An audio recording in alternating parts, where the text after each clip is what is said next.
So let's say you're looking to adopt a pet.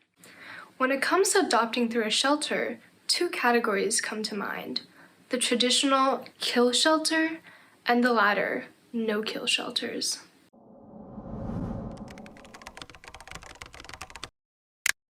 Going off connotation alone, the long-standing discourse surrounding kill shelters versus no-kill shelters seems to point towards a straightforward answer. How could kill shelters ever be justified? However, as one looks past the connotations, it becomes evident that the truth is not as black and white as it seems. In order for a shelter to call itself no-kill, 90% of the animals need to be released live from that particular shelter. So that means humane euthanasia is still occurring within those shelters. And primarily it's occurring because of the same reasons why we end up having to euthanize animals. They are too sick or too injured, and it truly is the most humane action for those animals, so they're not suffering or in pain, or if an animal is just too dangerous. Traditional shelters may opt to put down an animal if it has not been adopted and has stayed in the shelter for an extended period of time. Given this information, it seems glaringly obvious that no-kill shelters are the more ethical choice, as they care for most of their animals and allow all a chance at adoption. However, the outs, or the number of pets adopted, is only one side of the story.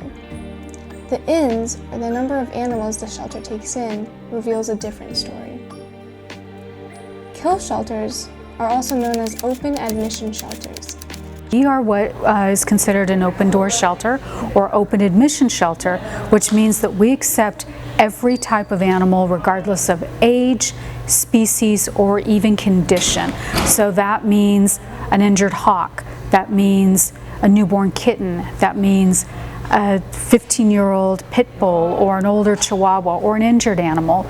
Many open admission shelters also have a night kennel, where owners can give up their pets anonymously. And this goes for wild animals as well. So the animals go into the kennel, safe, secure, they're separate, they close the door, there's water in there, and then we ask them to ring a doorbell to alert our staff, our night staff, that an animal has been brought in.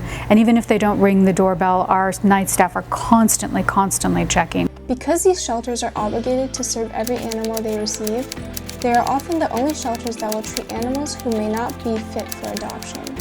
Open admission shelters may euthanize animals who have spent an extended period of time in the shelter due to space constraints. Certainly animals thrive best in a home, environment, but the shelter, it's a temporary place, or we hope it's a temporary place for them before they are adopted out into their forever homes. At Peninsula Humane Society, we do not euthanize for space or for time. So we will keep that animal with us until it finds the appropriate home. When people hear Peninsula Humane Society doesn't refer to itself as no-kill, that there's this automatic assumption that we are a so-called kill shelter, but we're not, and nor are other shelters.